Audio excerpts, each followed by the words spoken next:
In this episode, we will discuss the first 20 years of cinema, from its birth to the rise of the feature film. We call this period pre-classical because the films that belong to it don't follow the classical narrative conventions that come with the rise of the feature film.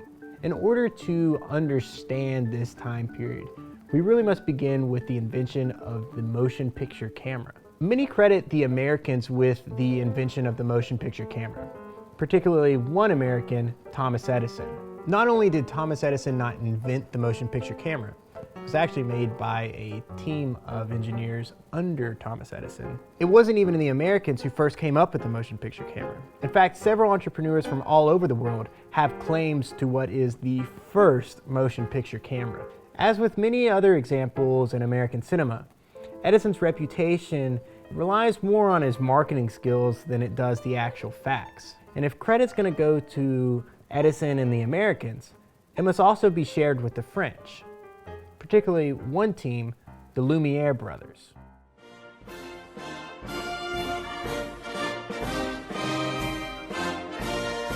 Perhaps the most influential filmmakers of early cinema, the French Lumiere Brothers, made world history when they invented the cinematograph, the world leader in motion picture technology. At the end of 1895, in what might be the most famous night of cinema, the Lumiere Brothers premiered 10 short films in Paris. These films were under 50 seconds long and were varied, from a comedy to a simple shot of people leaving a factory. The night was a success and abuzz with demand. The Lumiere Brothers began making film after film, with a focus on documentaries. The success of their documentary films, coupled with the fictional pictures of their contemporary Georges Méliès, gave the French an edge against their American competition at the turn of the century. However, the Lumiere success was short-lived, and unable to see the narrative potential of cinema, the brothers stated that the cinema is an invention without any future. Because of this, their fame was eclipsed by the narrative films that soon followed. Now, before we get too ahead of ourselves, it's important to kind of define what cinema was like in this period. Cinema attendants and audience members didn't go to the cinema for narratives or great stories. In fact, they went to see spectacles on the screen. This type of cinema is what Tom Gunning calls the cinema of attractions, and it predates the cinema of narrative integration that comes later with the feature film. The most infamous example of these exciting, thrilling one-shot films is Lumiere Brothers' A Train Arriving at a Train Station. According to doubtful legend, the cinema attendants were so shocked that they actually ducked and in some cases ran out of the theater. We usually call these films black and white, but it's important to remember that most of these films weren't presented in black and white at all. As early as 1896, films were painted, hand-painted, with color and toner to enhance mood and atmosphere. Likewise, though these films were silent films, they almost always involved sound.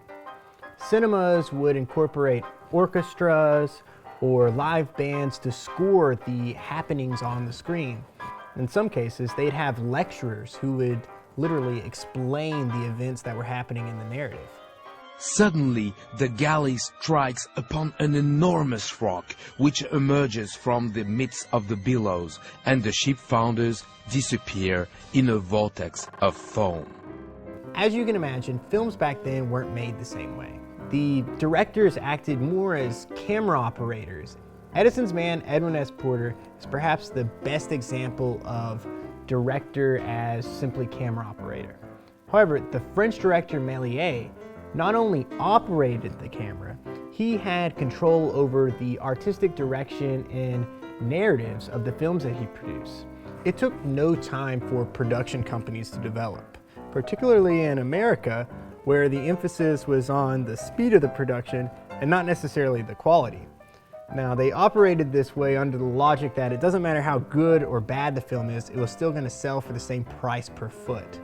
American production companies started to hire several directors, each with their own cast and crew, who were all responsible for one task: produce at least a reel of film each week. This practice of mass production eventually led to a new role, the role of a movie producer, whose job it was to supervise all of these different productions and make sure the quotas were met. Not satisfied by high demand alone, studios began to expand operations into the highly lucrative field of distribution. In 1906, Nickelodeons appeared. These small theaters got their name from their practice of charging 5 cents or a nickel for admittance. Nickelodeons were wildly popular. In the span of just a few years, their numbers more than tripled. By 1909, the cinema attendance was estimated at 45 million people per week. Audiences were beginning to complain about unclear narratives. In the period between 1907 and 1917, huge measures were taken in order to produce a clearer, more cohesive narrative. For the first time, editing promoted narrative intensity and not just shock value. American director D.W. Griffith led the Americans in this push towards longer narratives. When he first began directing in 1908, his films incorporated on average around 17 shots. By 1913, that number jumped to 88. D.W. Griffith met a lot of opposition with the American studio system because the Americans favored shorter films under the logic that the shorter the film was, the more that they could play in the Nickelodeon, the more turnover they'd have and the more nickels the studios would produce. In 1913, Italian cinema changed the world with the feature film Quo Vadis. It contained 5,000 extras, a choreographed chariot race, and actual lions. Faced with this competition, American studios commissioned D.W. Griffith for his dream project, the 1915 feature, The Birth of a Nation.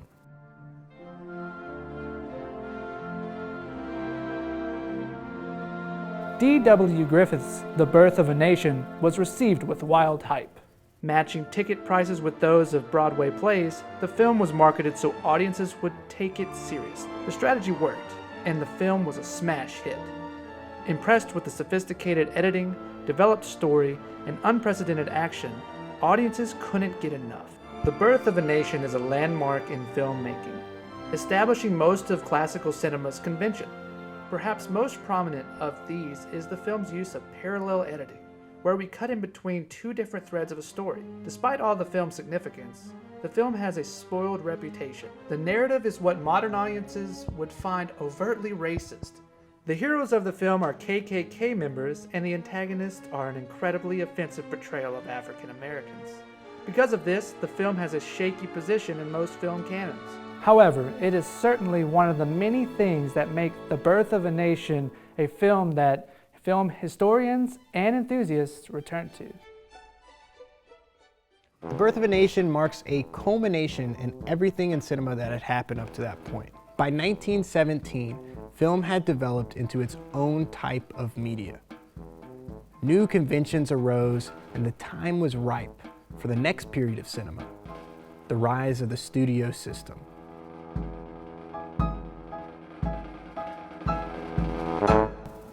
You're gonna lean like that way a lot more often. Am I leaning a lot? You're leaning a lot to your right. Top. You're getting out of the light. I don't know. I mean, Probably. yeah, I'm probably gonna do like this. Hey, can you make an adjustment for me? Yeah. Should we cut?